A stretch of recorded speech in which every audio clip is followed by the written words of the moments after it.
Welcome to the Obstacle Dominator podcast. Explore what it takes to dominate any obstacle you may encounter in life and get a glimpse inside the minds of the most interesting people on the planet. Now, here's your host, Beni Gifford.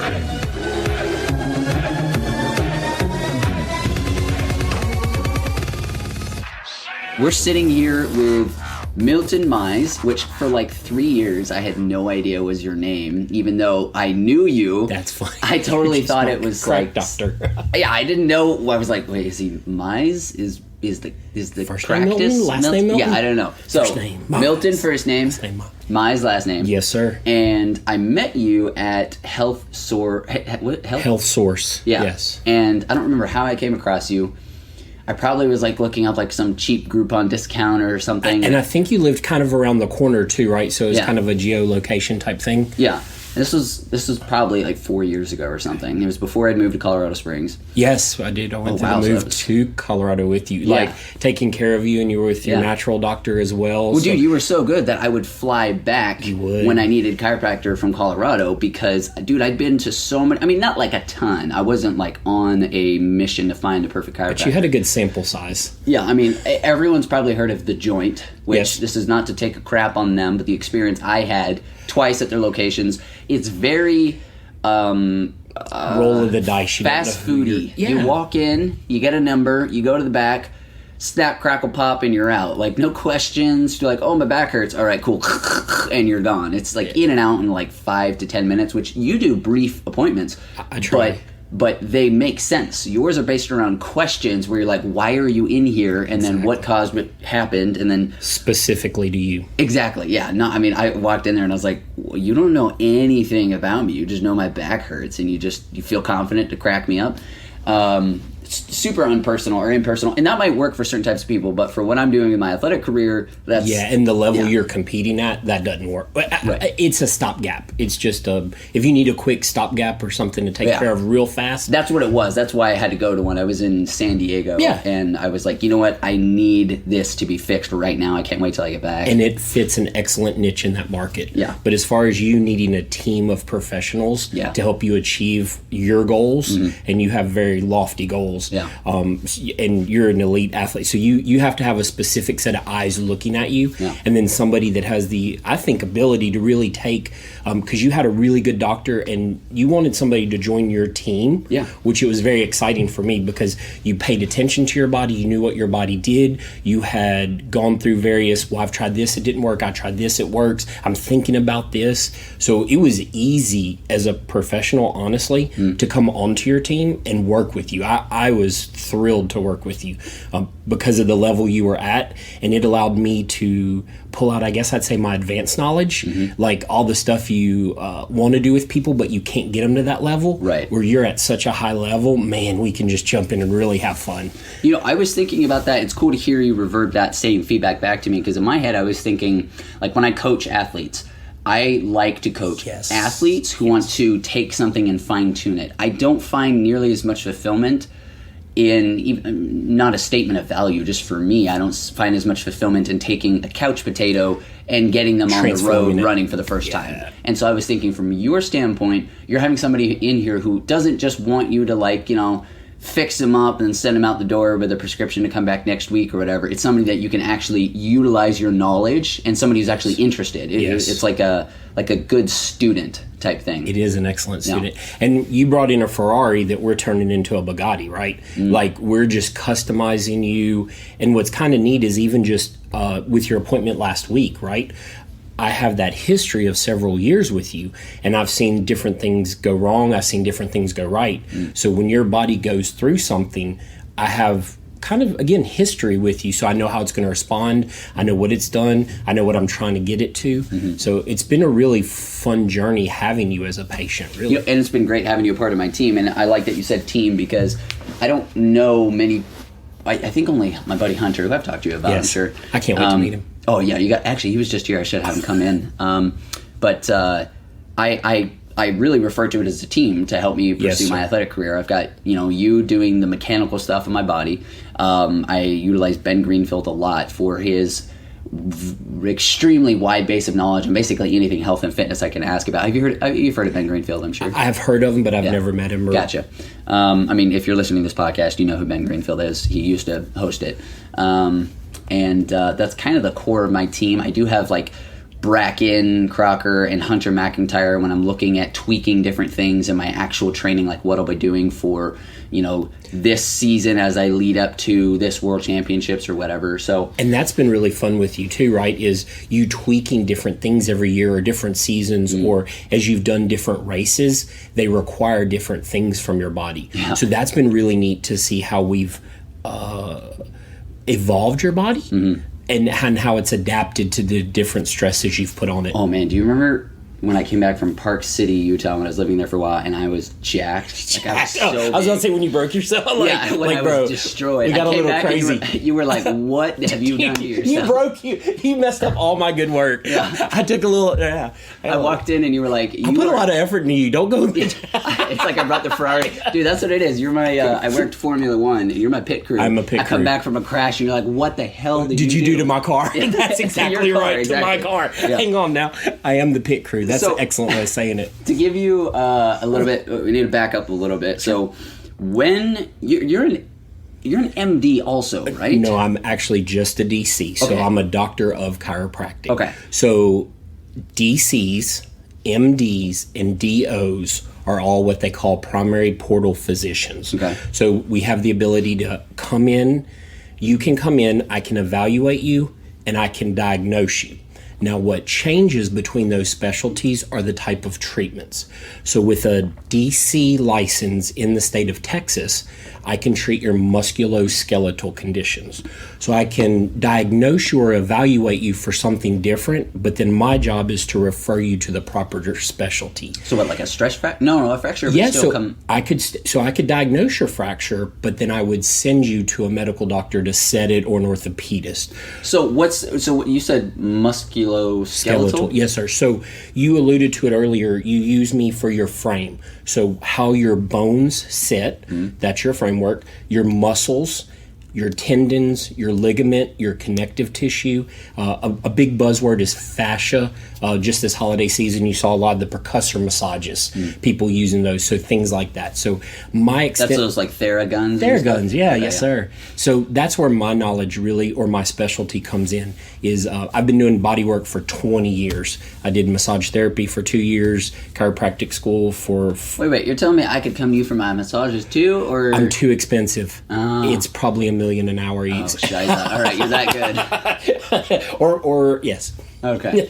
But do you actually do massages, or is that something you've kind of put aside to focus on chiropractic work? So I don't do traditional like massages, but you'll notice. So when like you first came in several years back and we would evaluate you, remember we were working on grip strength by chance. That was you really building up. So I would take the individual cables, the muscles, the tendons, and remember I'd really evaluate that.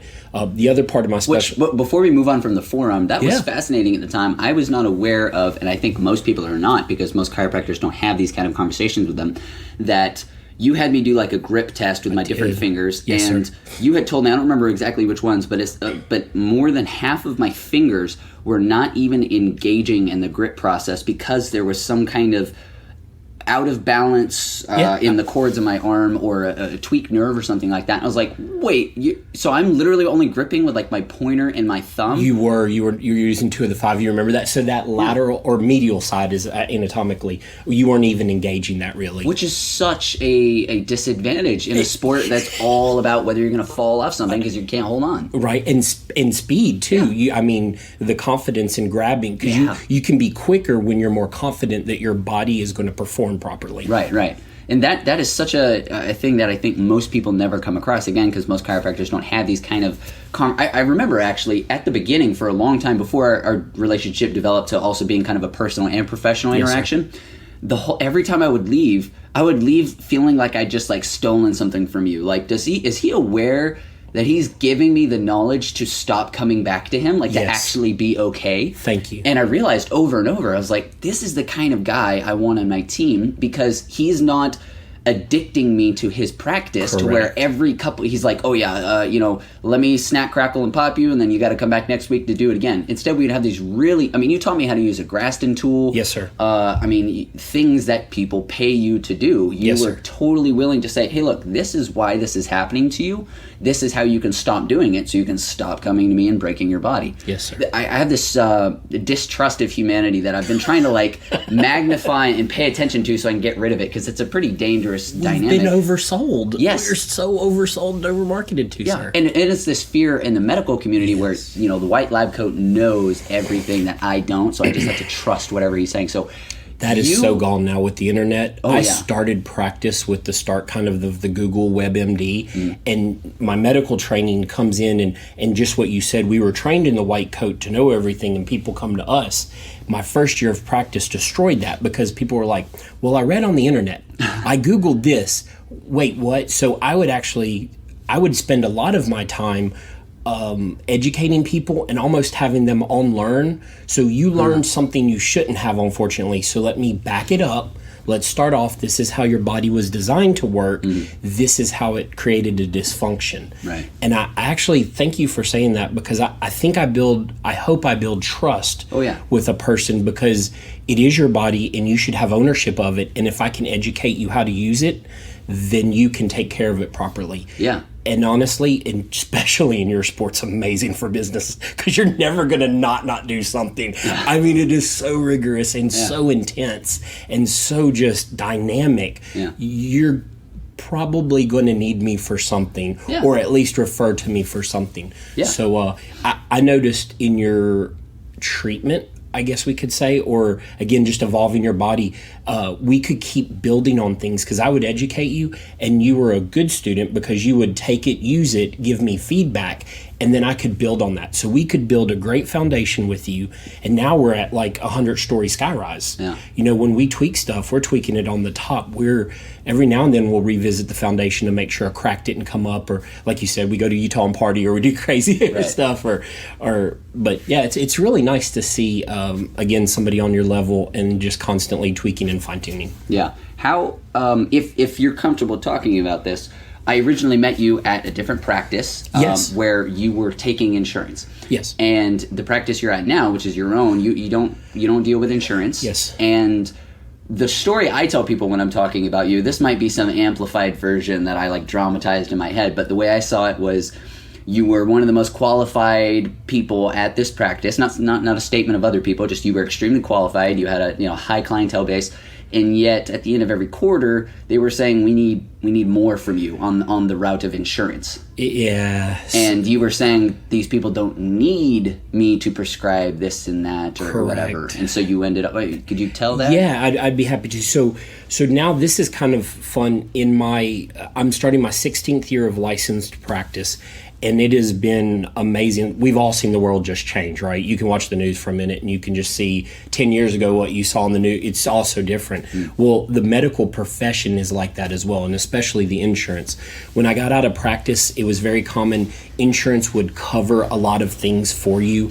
There might be a $15 copay. And so if you weren't on somebody's insurance, and we live in a very nice area, right, in the Collin County area, a lot of corporations, a lot of people with very good jobs, good benefits. Yep. So when I got out of practice, you needed to be on insurance lists, and people's insurance paid for things you would do.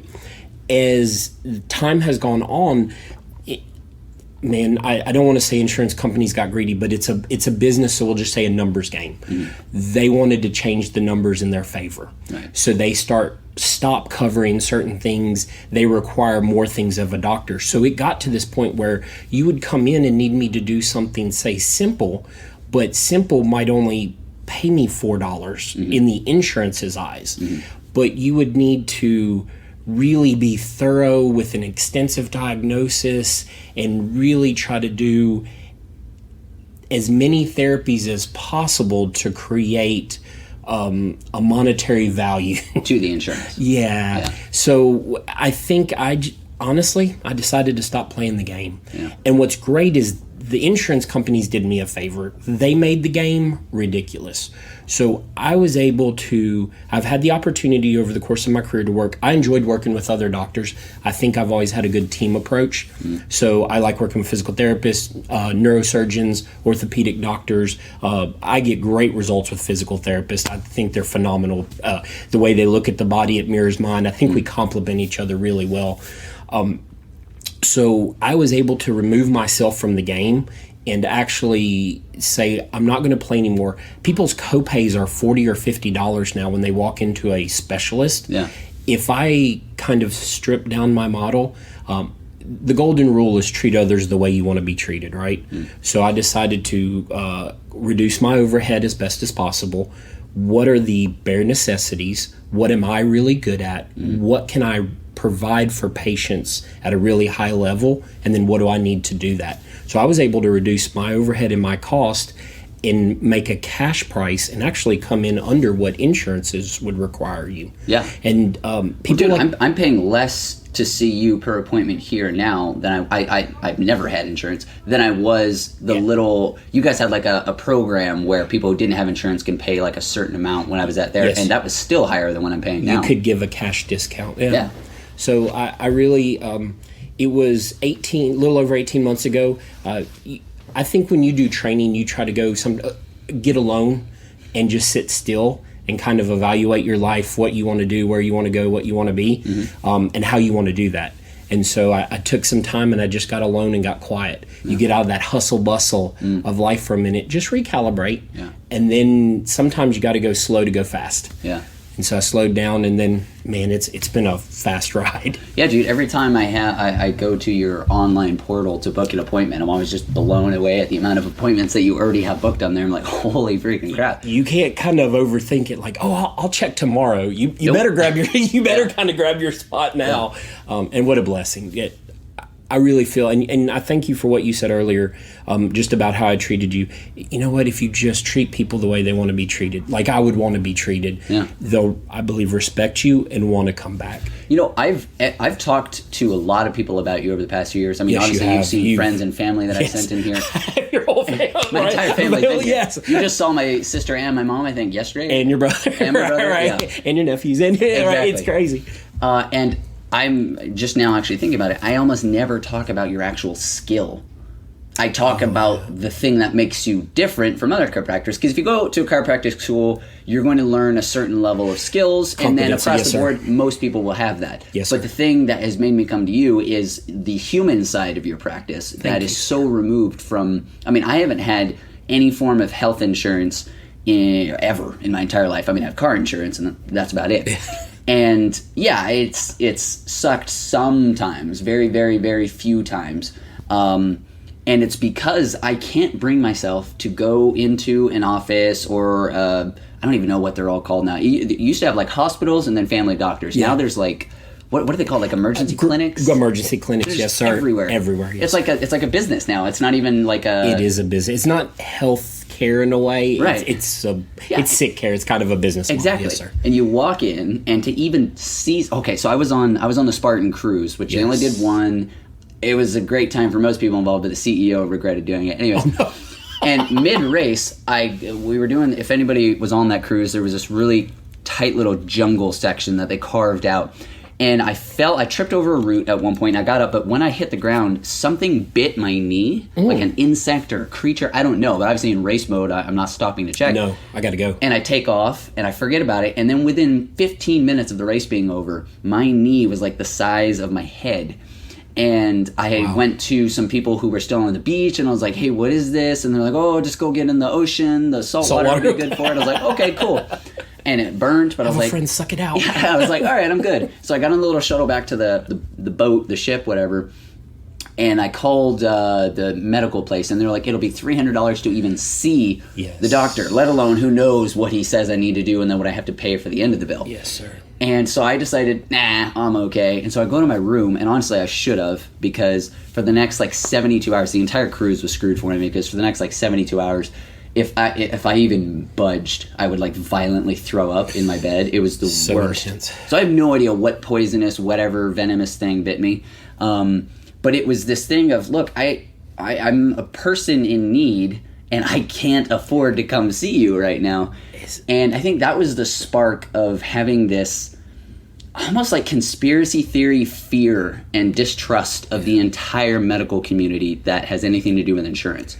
Which is so sad because there's so many great doctors out there that have so much information. Yeah. But like you said, that there's now almost a conspiracy theory. Like there's such a roadblock to get to a good doctor. Yeah. I think one of the advantages of chiropractors being a primary portal physician is that at least let me have a low barrier of entry to get to me, and let me have a conversation with somebody, and let's see what they have to say. So I wouldn't have been able to treat your knee, but I could at least had a good idea of, okay, here's where you need to go next, and here's what's worth you spending the money on. Yeah. I am very fortunate. I feel like I have a family. Obviously, we just rattled off your whole family. Yeah. I like to, because people ask, "Are you a sports doctor? Are you a specialist?" I think I'm a family practitioner, and then whatever activities your family's involved in, I can take care of that for you. I have people that are triathletes, competitive cheerleading, hockey, esports, mouse and computer. I mean, dude, I just saw that. So I'm wearing the Whoop strap. You've known about the Whoop strap. I have. I learned from you. In it, they have, in the app, you can scroll through whatever sport you're doing while you're tracking an activity. And they don't even have obstacle course racing on there yet, but now they have video gaming. Or I think it's called esports on there. Esports, right, like, yes. Are you kidding me? Come on, we're the fastest growing participation sport ever. But anyways, there's this obsession with specialization. And I mean, I'm only going to talk about American culture because that's what I grew up in. I don't know if it's in the whole world. Me as well. But like with what you were just saying, you don't necessarily identify as one type of practitioner except for a family one, which speaks to a more wide base of understanding and applicable knowledge and skill. And again, that's something I love. I don't remember who says this quote, but it's something like, human beings should be able to, and then he lists like 30 different things, like balance a checkbook, run a marathon, have kids, drive a car, and then at the end he says specialization is for insects. And it's so the opposite of what you're always told all the way through school. You know, the more specialized you are, the higher paid you are. Yes. But now we're to a point to where, with how fast technology is moving, even STEM fields are changing so much so rapidly. Quickly that you need, I feel like the new valuable skill set is the ability to develop skill sets. Because yes, if you become a master at something, it takes one technology tweak, and now suddenly your job is about running this piece of technology, and it's not even about you doing this very fine-tuned movement with your hands or whatever. Job. And so I think it's great that you've positioned yourself with this wide base of understanding for all, like you said, athletes. You know what? The enjoyment that I have with training people goes up when I train like athletes who are trying to be fine-tuned athletes. Yes, sir. For you, where do you find, whether it's fulfillment or the most like enjoyment with, like, what's your favorite type of patient? That's an excellent question. So I'm going to say the patient, my fulfillment really comes from watching a person be able to live the life they want to live. So I'm okay taking the person off the couch that's kind of let themselves go and get them to just walking a mile, walking 3 miles. I'm okay with taking the cheerleader that wants to go from the high school team to the competitive team. I'm okay with taking the runner that has just done a 5K that now wants to do the ultra marathon. Okay. I think I really get enjoyment out of seeing a person that has a dream or a goal, and I get to be part of their team and they get to fulfill that. Nice, okay. I think that wide knowledge. So as you were speaking, I was thinking about what's my specialty, and I'm going to say I think my specialty or my mastery is my ability to put hands on the body and help line up the tissue or decrease a dysfunction in that tissue. So sound right? But then my wide base of knowledge of just how the body operates, all the different things that can happen, having a wide base of, competitive bodybuilders, ultra athletes, seeing different things, all that really helps me help anybody. So I think one of the things I admire about you is you're a lifelong learner. You're constantly wanting to learn. Every time we have a conversation, there's always something new, and it's enjoyable for me. Well, I appreciate the appreciation on that topic, because for the most part, that just makes me look like an idiot to most people. Because I'm always asking questions, even if I know the answer to something and I know it really well. If it's a person who is very different from me, I'll probably still ask them the question, because they might say it in a way that I'm like, oh, I never thought about that side of this, even if I know that topic really well. But most of the time, that makes me come off as like a dumb kid. But so it's great that you see me as a learner, not just like a clueless dork. The only stupid question is the unasked question. And we all have different eyes to see things, right? Different life experiences, different paradigms. So we learn a lot by listening. Yeah, definitely. Switching gears a little bit, why do you think that I wasn't even aware that chiropractic work was something that was questioned as a whole by anybody at all? I was like, what are you talking about? It's just it's quacks. Yeah, exactly. That's almost the word. So where there was a podcast, actually, I think Ben Greenfield on his podcast, Ben Greenfield Fitness, interviewed a lady who put out an article. I can't remember if this was like a satirical thing to bring more awareness of how legit chiropractic work is, or if she was actually calling out chiropractic work as a giant quack field. But where do these things come from? Why do people think an entire line of the medical world is just bullshit? Is that part of human nature? If it's different from what you're used to, you discount it? Okay, yeah. I guess I'd ask you, in your sport, when people maybe say on the cutting edge of training, you made a comment on when I want to tweak my training or when I'm trying to achieve something, I have a couple people that I ask and I get their experience from. So then you apply your knowledge and innovation to something. Well, you're doing it outside of the norm. You're doing it different than the majority of people do it. And I don't know, is it human nature to maybe go, oh, Ben's a quack. Like, why is he doing? Nobody does it that way. Yeah. But then when you produce results, it has validity. And so I think, the medical profession really came out of the battlefield. People were getting shot, injured, limbs chopped off, and you needed to repair them and put them back together. That's interesting. I never really thought about where it stemmed from primarily. Wow, that gives an entire premise as to how and why it's developed the way it has, because of where it came from. Oh, that's fascinating. So, right? What an excellent... And I think in being a lifelong learner, the quality of the question determines the quality of the answer. So let's ask some high quality questions and get some answers. So it's the medical field really came out of that, repairing people, get them on the battlefield, and then there's just diseases taking place, and how do we stop that disease and get people back out? So wellness, chiropractic really came, and osteopathy as well, in that search for wholeness and really creating the body to be maximized and kind of heal itself and let it be the best version of itself.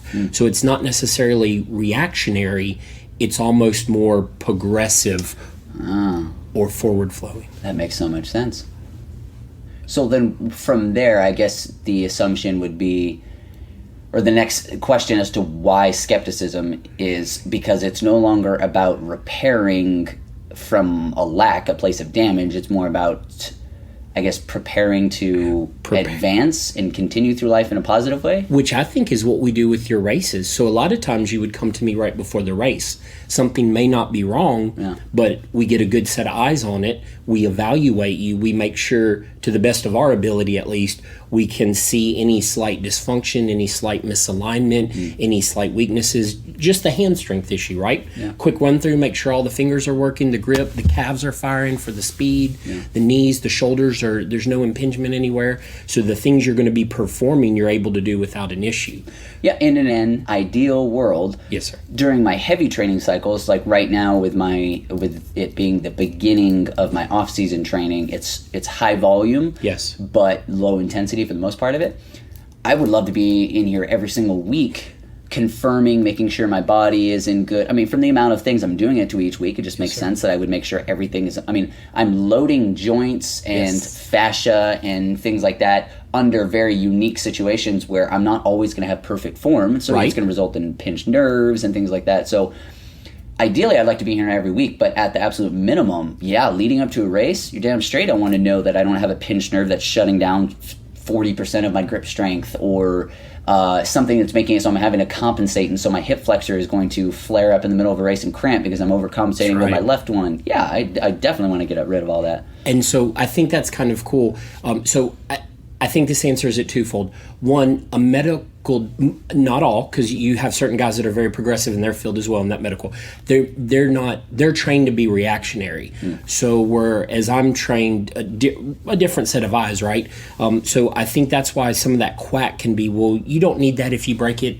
I'll set it or I'll cast it, or if you sprain it or strain it, they're thinking of reaction where I'm trying to think of in prevention.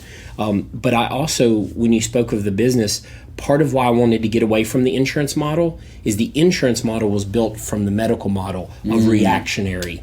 So insurance doesn't care necessarily if you're well. Their job is to just fix. Yes. Well, not fix, Band-Aid. Band-Aid, yeah. And react. Yeah. Whereas my job is to make sure you're maintained and operating properly. And so part of the reason me getting away from insurance and allowing for a easier cash price, you can come in when you want to come in. And that way, like you said, this season of my life, I want to be in every week because I know I'm doing crazy things. I've gone seasons where I haven't seen you for several months because you didn't need me. But then you try something new for a season and we need a little more. Yeah. So I like that I've been able to develop relationships like that with people that, like you said, you're not addicted to me, but I'm just a part of your team when you need me. Yeah, you're teaching me how, what is it? Take a horse to water? No, not that one. No, teach a man to fish. Fish, yeah. You teach me how to fish while you're fishing for me at the same time. And slowly I'm like, I do grass to work on myself. I know about digging into my psoas in certain ways the way you do, and which is horrible and terrible. Fastest way to make somebody cry. My God, no. So if you're out there listening and you have friends that have upset you, you want to send them to somebody for some muscle work, right? Yeah, dude, no, the worst thing by far that you've ever done for me, it's not even the psoas, it's when I still have a little bit of, it's tendonitis. I don't know if it's golfers or whatever. Medial or lateral, yeah. Well, it's when you position my arm this way, and then you totally could have broken it. You're like, you have my arm extended and locked out, and then you basically hit it from the back, and I'm literally like, it just instantly, I'm sweating, and I've got like adrenaline. A panic attack. You're gonna rip me apart. Yeah, it's in my best interest. I try to. So a lot of people have fear of chiropractors, right? Like, oh, you're gonna give me a stroke. Oh, you're gonna kill me. Oh, you're gonna break something. Dude, every time you grab my head, I'm like, freaking relax. Right, let it go. Yeah. It's in my best interest that you stay alive and in all one piece. Yeah. So if anybody cares about your well-being more than you, it's truly me.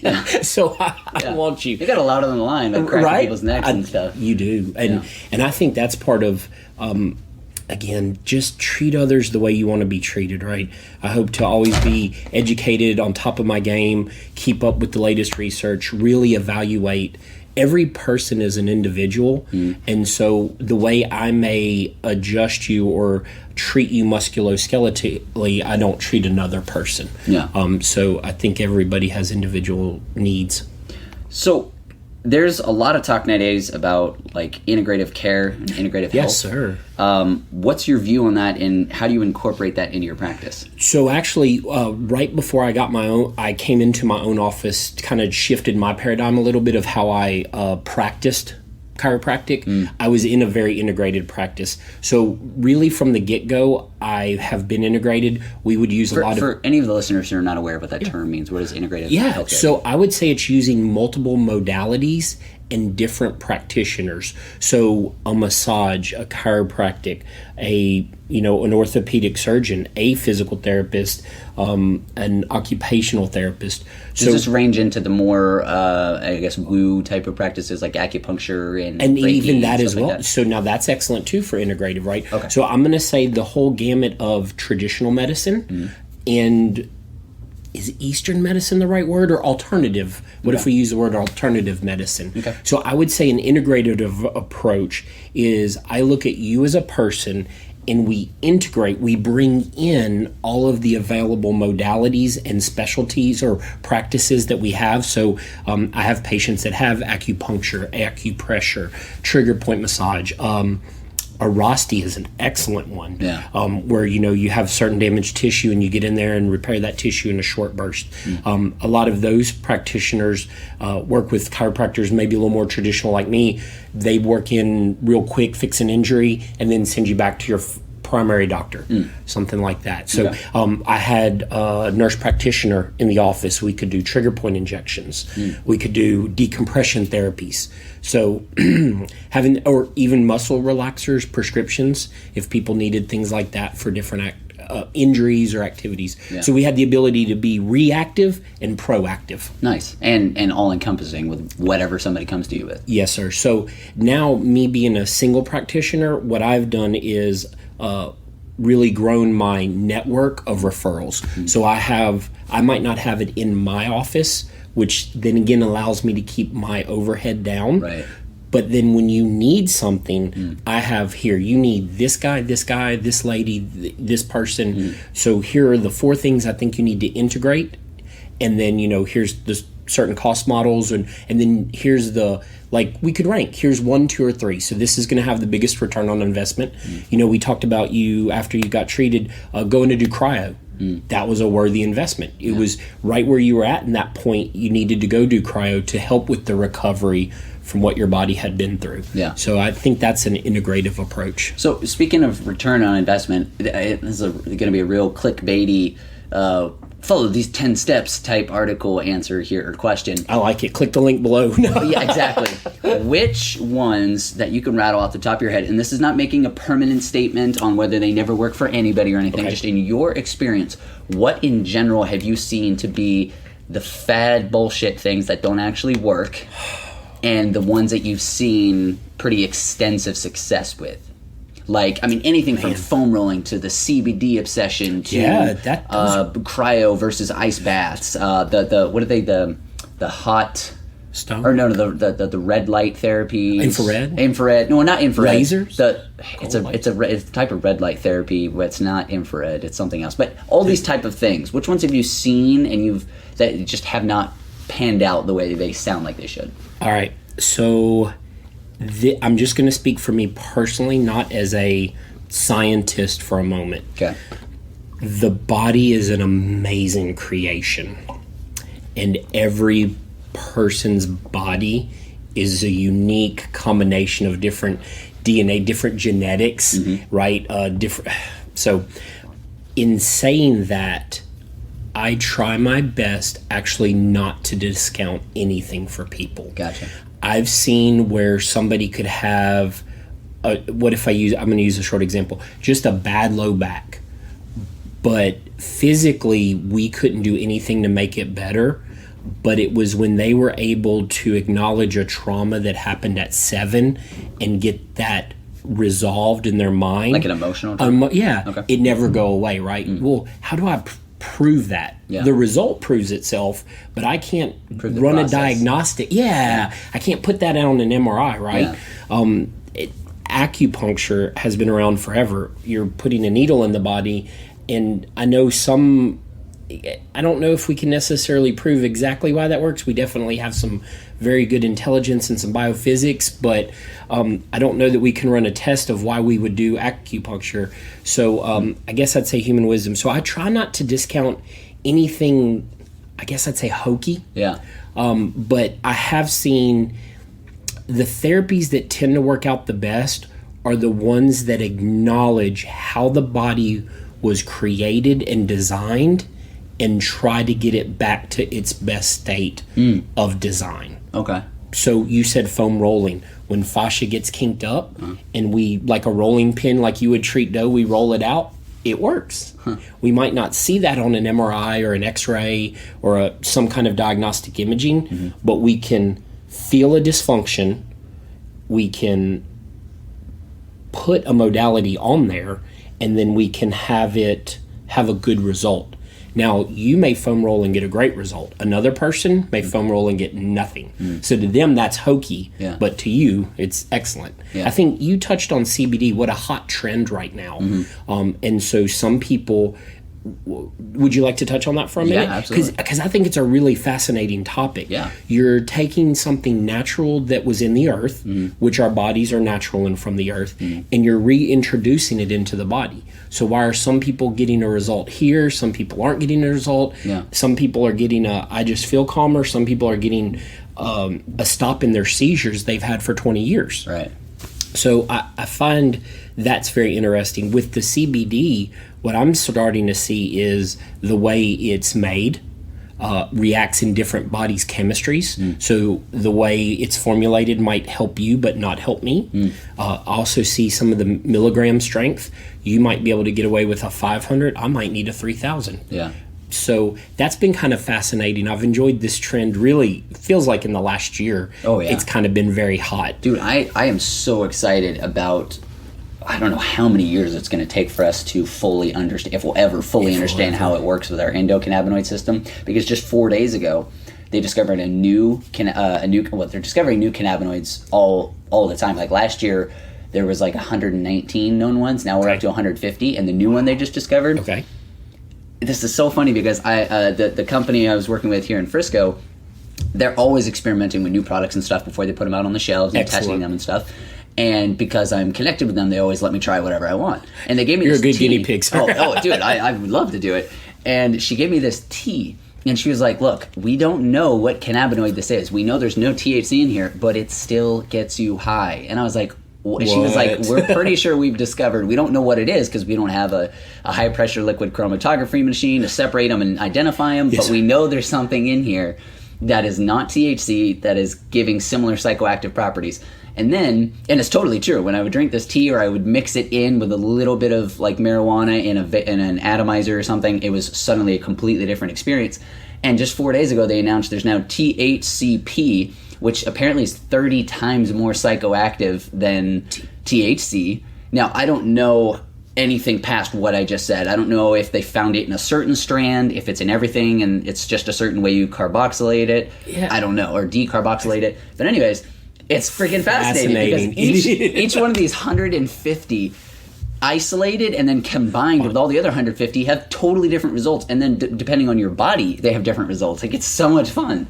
I think one of the, you know how when you're a little kid and you dream of what you want to be? Yeah. For me, dreaming, I was talking with my daughter and just kind of telling her I feel very fortunate. I knew I always wanted to be a doctor and I wanted to help people. And then as I kind of looked into what interested me, one of the things that excited me was, if I choose the chiropractic profession and go forth, I don't think I'll ever be bored because no two bodies are the same. And you said it, we've just really scratched the surface and we're, I want to say, more brilliant now than we've ever been, right? Knowledge just keeps building on itself and knowledge just gets out there faster now than ever. And so then people can innovate on the knowledge. What you just heard and what you just said, you know, in 10 days from now, it's going to be even more. More minds are going to have an opportunity to come to it. So I was excited that hopefully I can have a form of practice until the day I'm ready to call, you know, dude, I think and never be bored. And there's endless energy to support that, because I think Stoicism has its value in certain areas of life, but for the most part, I don't find. I used to be really enamored with what I view as the kind of, I don't want to say surface level to devalue it, but essentially the surface level of personal development and motivation and focus. Where, like, if you go to almost any YouTube motivational video, which I have memorized almost every single one out there because I used them I didn't listen to music for like 3 years because that's all I listened to. And they're all very focused on this, the word decision, you know, to cut off from, you know, burn your ship so you have no other option. Burn the boats, go, Put your blinders on, and it works. But it works in a very limited fashion in that you will achieve exactly what you wanted and nothing else. And when I moved away from that was when I heard this cute little story that kind of perfectly matched the two worlds. You know, there's the put your blinders on and focus and breathe, eat, and sleep, your goal. And then there's the extreme opposite, which is go with the flow, meditate, and bring it to you. Okay. Well, the middle ground for me was, this guy dies, he goes to heaven, he's getting a tour of heaven, and angels giving him a tour, and they go by heaven's junkyard, and there's a Ferrari in there. And the guy's like, well, who the hell is so dumb that they threw away a Ferrari? Yes, sir. And the angel says, well, that's actually your Ferrari. He goes, whoa, no, I never had a Ferrari. And she goes, I know, because you were so focused on getting that BMW that you turned away the possibility of a Ferrari. And I was like, oh my God, we think we know exactly what we want. And we do know what we want, but we don't know what tomorrow's me will want. And maybe it's even better for me. And so what that taught me was to get focused on what the thing I want actually does for me. Like a Ferrari holds no actual value if you don't experience emotions. So like if I played the why tunnel with you here, like why do you want to be a chiropractor? Oh, because this is, I would keep saying why to your answer until finally it got down to the way it made you feel. Correct. And if you took away emotions, there's literally no point to anything. Like no one would do anything. Every decision is trying to make yourself feel better or make someone else feel better, which really in turn makes you feel better, whatever. Yes, sir. And so I realized if I focus on the emotion or the experience that whatever my goal is can give me, I can achieve that from a lot of different things that might end up being way better than the thing I saw before. And I have totally forgotten why I'm talking about this. What? Because we're progressive and we try to move forward. And that's, I think, part of chiropractic. I think that's what makes us so uniquely positioned for people. Is just that personal development aspect, that constantly always wanting to maximize. Because you're just think what your body can do, what the people listening to this podcast, what they go through and what they achieve. And just like you said, maybe one of their dreams was just to complete one Spartan race to then doing it professionally. I think you've told me you have different flights. Like certain people get to go in the race at a certain time, and like you run with the professionals versus people like me that would just run with people like me. And so the fact that somebody like me could even open my eyes to the possibility of I could do something like you did one day, where my goal was just to finish it. Wait, maybe I could, if I'll be willing to be open to it, the ultimate possibility. Yeah, dude, absolutely. That's one of the things I absolutely love about this sport. For multiple reasons.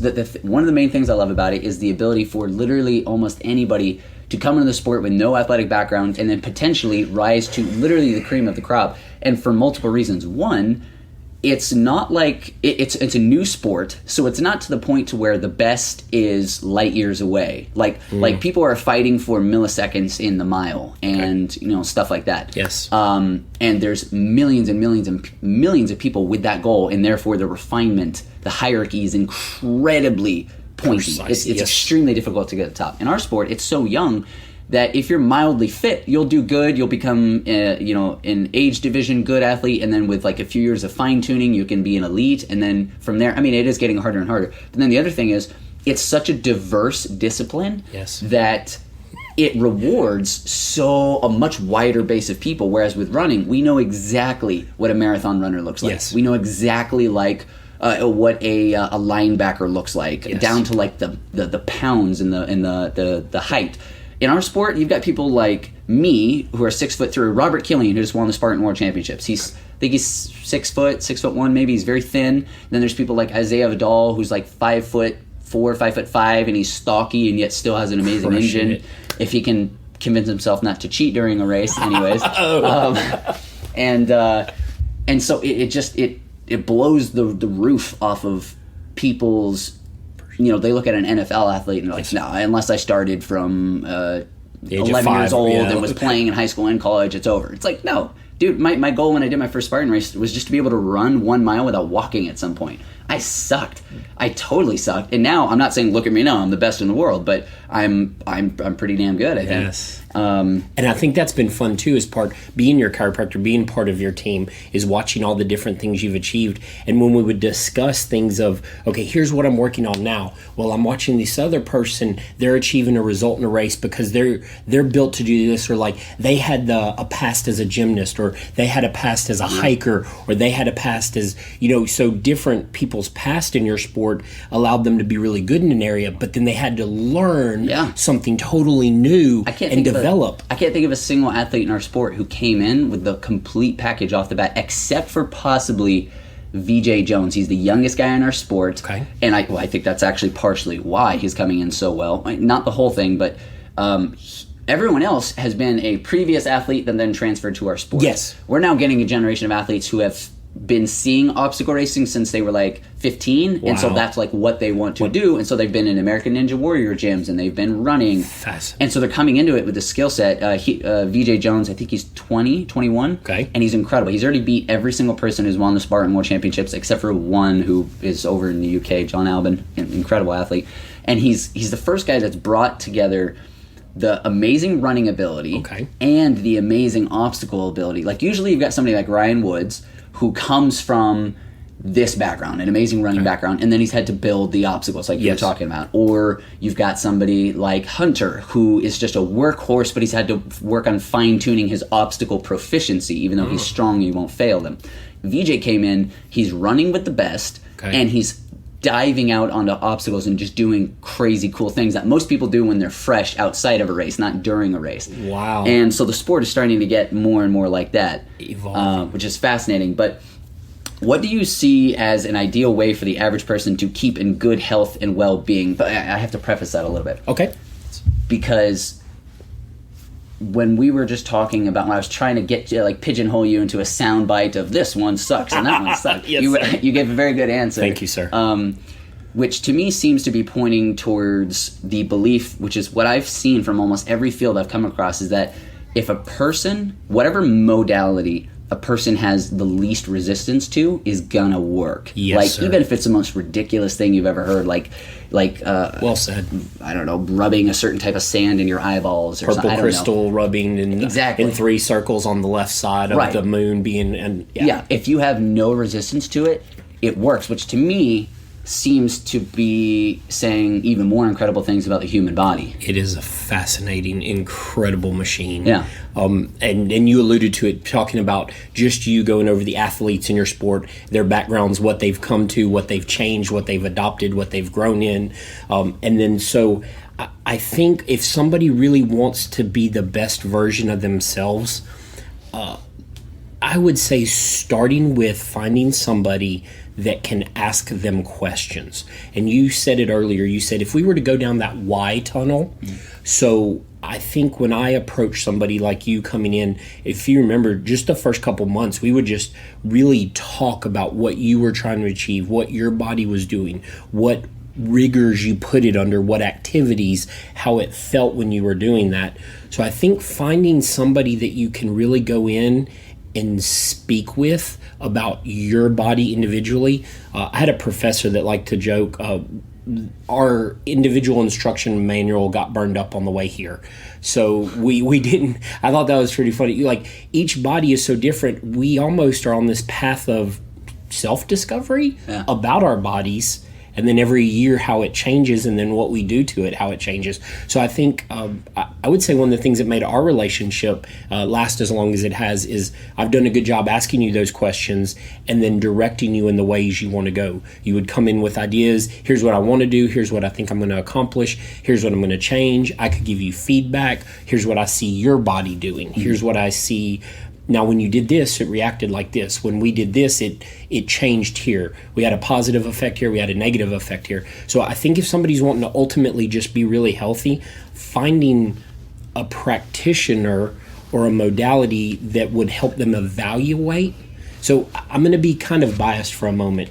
I think, again, the idea of a chiropractor being that primary portal physician or that family doctor for someone, and them having the ability to sit down and really evaluate and diagnose a person's need, and then not having an ego or being the only tool, and being willing to send them in the directions they need to add to them. So I know there's great medical doctors, there's great osteopaths that do that, but I think finding that one good, some massage therapists have amazing education, and really, I guess maybe that's it. That one educated or wise person, how's that? That was great. While we're on the topic of a great person to go to, Milton is in the... Are you technically in Plano or Frisco? So I'm technically in Plano. We're on the edge of Plano. Okay, so for any of the local peeps who live here, it'll probably be the same people who went to the CBD shop in Frisco. He's maybe 10 minutes from there. If that, yes, sir.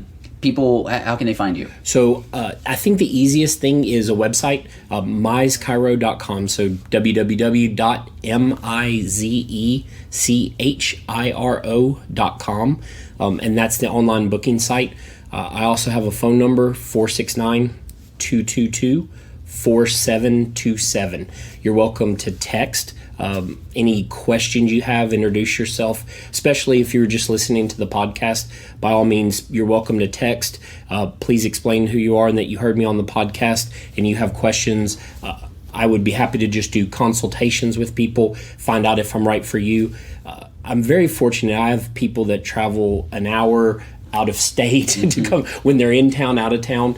I think I work well with getting people in that, might not need to see me all the time, but when they do once or twice a year, I can help them out as well. Yeah. So the website, you can book appointments to come see me. The phone number, you're welcome to text, and we can see if you need an appointment or a referral to somewhere else.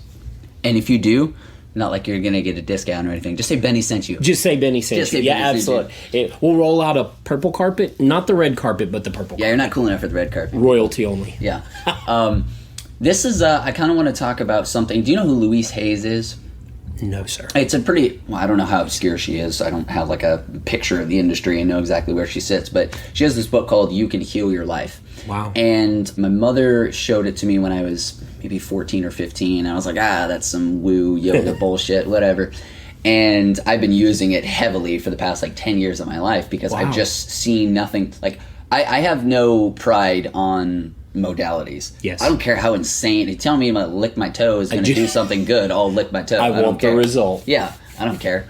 And so in her book, the premise is that every physical malady is just a physical manifestation of some kind of circulating interior either belief or emotional trauma or something that you just have circulating in there that wasn't necessarily when I was 10 I got in a car accident or whatever. It's from internal things.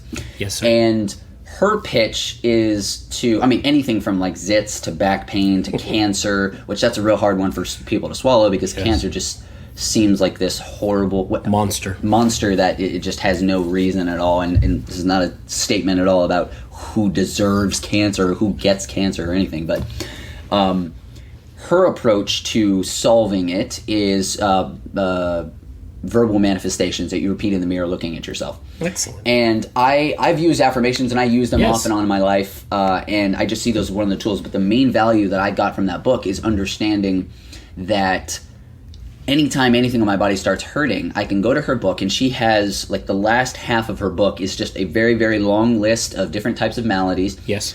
And then in the center column, she has the most likely negative circulating belief that you have. That would go with that. And then she has a proposed counterbalancing positive affirmation that you repeat to yourself. That's excellent. Which is really cool.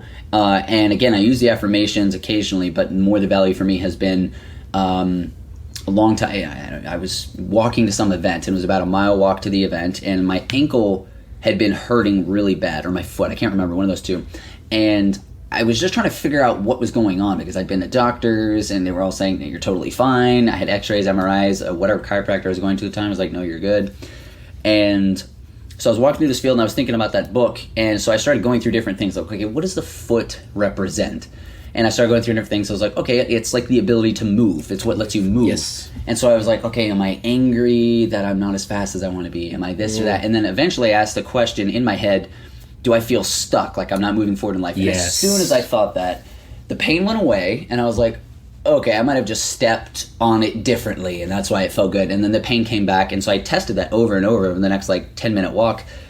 And every time I would think it, the pain would go away for a second. And then I was really excited. I was like, oh my God, this is kind of like muscle testing, essentially. It is. It's excellent. And body response. And so I got so excited, and then the pain came back, and I realized, oh, okay, hold on. This is just an indicator. It doesn't mean just because I've acknowledged why I have the problem, it means the problem is fixed. Correct. So I took that, and I then started trying to analyze all the places where I felt stuck, like financially or in a relationship or energetically or something. And then it totally went away. There was I didn't do any physical therapy. I didn't change anything. And I've seen that over and over and over and over and over. There was another time, I won't go into detail on just because it'll take so long. I had an issue with a girl I was dating at the time, and I can't even remember where the pain was, my shoulder, my back. Maybe it was I think it was bursitis. Anyways, And the manifestation, she said, was coming from like anger that I was holding towards somebody. And I was like, I don't think I'm angry about anybody. I siphoned through people in my head of who I could be angry at, and I identified it. It was my girlfriend. We had this ongoing fight, and as soon as we really actually fixed the issue we had, it just went away. That's excellent. And so, I don't know. I can give you a lot of responses. So, feelings buried alive never die. Yes, read it. So, here's one of the cool things you just said. And I can tell you why I didn't give you, you couldn't pigeonhole me into an answer, is just that. So, let me just give you the chiropractic angle. So, just like you talked about your foot, some injuries, you trip on a root, you hurt your foot. That's all that is. But some injuries, because you are a physical creature having an emotional and spiritual experience, you have physical reactions to that emotional and spiritual experience. And so your physical body changes or has reactions. So in my practice, at least, or having an integrated approach, you coming to me having some history with you, I can look at your foot and go, here's what I see manifesting. Let's try to treat that. Let's see the result we get. And if you hold on to an injury, then that's where I have some fun with people. All right, I just sit them down. I'm going to get a little weird on you. And I kind of tease the left side of your body is your female side, the right side is your male side. So it'll be a good icebreaker of, so it's on the right side. So, all right, what guy are you mad at? Are you mad at yourself if you are a guy? I kind of break the, and then we can talk about, well, so feelings, we have feelings, is there something you're not getting over? So like you said with your foot, the fear of moving forward or stepping forward. So is there anything worried about you? So I think that's where, again, having you ask yourself wonderful questions. And I think I'd encourage all your listeners, and especially in such an extreme sport like yours, is to always be willing to keep asking themselves questions. But having that ability to ask the question and then deal with it on an emotional level where it was a physical response to an emotional problem. So that's one of the fun things I do get to see in my practice is having the ability, one, to work musculoskeletally with people, but also, if they need to just talk something out or work something through or bring awareness to that. Yeah. No, I love that. My mom growing up had this quote on the fridge. It was an acronym for PAIN. It said, pay attention inside now. Amen. Yeah, and it just makes so much sense. That's excellent. Your body is pain is not a bad thing. That's one thing that's kind of... It's an indicator. Yeah, I'm not saying I'm not masochistic, but I love when my body exhibits pain because you're never going to be perfect. You're always going to be growing. Yes. So if you get really good at listening to what your body is telling you, then it's like, oh, thanks for telling me I have a sickness inside and giving me a fever. Thanks for this or that. It's fantastic. I love it. And that's one of the things. So pain is a driving force for somebody to come into a chiropractor. Right. And one of the things when I evaluate somebody is we talk about why are you getting that pain and where is that coming from and what's the cause of that. Yeah. So getting to the root. And that's why I would tell you that I never discount any modality because depending on what created that pain, that indicator, you need the modality to fix that. So I treat inside of my specialty or I treat inside of my practice, that musculoskeletal complex, but I understand that the body is more dynamic than that. Yeah. And that's when you have a knowledge of all the other things. So being open-minded. Yeah. No, I think it's extremely important from a medical standpoint to acknowledge that it's a body I'm working on, not just... That's like the dentist I go to. She does... It's either holistic or homeopathic. I forget which one. She does holistic dentistry. Yeah. Where she acknowledges that... Holistically homeopathic. Oh, fancy. Where she acknowledges that my teeth are just a part of my body, and so she can't just do whatever she wants to my teeth and ignore the rest of the body. She acknowledges that one of the reasons I have zirconium implants is because they ossify naturally with my body. They don't leak toxic metals for the rest of my life, and my body integrates it very well. The materials she uses, if she has to do a root canal, it's the same thing. They're very natural. They're more expensive, but that's what happens when you're taking care of your whole body instead of isolating and then making yourself pay for it later. Correct. Yeah. That is excellent because the body is all very interconnected. Yeah. Just like people are interconnected. Yeah. I think one of the neatest things too about your sport is I've learned is all the different people you've met and how you tell me what you've learned from each one of them, how they've either challenged you or how you've grown from that. Yeah. And I know people that have met you as well have grown from meeting you or how you've opened their minded or present them with something they would have never thought of. Yeah. So I think that is really cool. Your sport does have a nice fraternity feel, like family feeling to it. It really does. Some people call it culty. Family. I'm a fan of a good cult. I like a good cult. You know, dude, I think in the this is the general feel I've gotten, is that in the quote unquote professional side of racing, I think we feel a little bit more like a family. And then there is still a family in the open and the age division categories, but there's also like a cult feeling. I think the professional field is just too small to feel culty. Okay. But like if like buck burpees, which is just fuck burpees backwards, it's like this love-hate relationship where people act like they hate burpees, but they love doing ironic, burpees. Bring it right. I don't want to sound masochistic, but I like it's like they brag about how much they hated doing what they just did. That's like the whole, and how many of them I did, then how exactly much, right? Man, I did like 500. Like somebody making you do it? No, you did that. I love it. I love that side of the sport, that it brings out at least healthy weird cult practices. Yes, sir. Healthy, yes. Yeah. Milton, we are at 1 hour and 5 minutes, so we're gonna have to have you back on. I'm gonna put out a little, what'd you call it, AMA? AMA, Ask Me Anything. Yeah, I would love that. That would be fun to have the listeners, whatever we open their mind to or spurn their thoughts or created questions, let's go have fun and dialogue with that. I mean, dude, we just talked for an hour, and I am stopping it now, even though I have tons more questions. So I know that people listening, whether it's like specific things about what can I do if this is hurting, whatever. Man, I know they're gonna have questions that pop up. Do you have an Instagram or Facebook for Milton? I do have a Mize Chiropractic Instagram, and I have a Mize Chiropractic Facebook as well. Okay. So they could put their questions through that. Okay. And what we'll do is let me get with my media team and let's find out. Let me get a venue for them, and then maybe you could add that into the podcast as well at the end, and we'll get a venue for those questions. But they can also go through you too. I was thinking so I could tag you on the Obstacle Dominator account and say, hey, these guys, I'm going to be having Milton on again. If you had any questions, go follow him. Also send your question through here or there. Then we could both come with questions. Let's find their obstacles and dominate them. Yeah, there we go. What a great way to end. All right, Milton, thanks so much for coming in, man. Thank you, sir. Visit obstacledominator.com for show notes, training, and racing resources.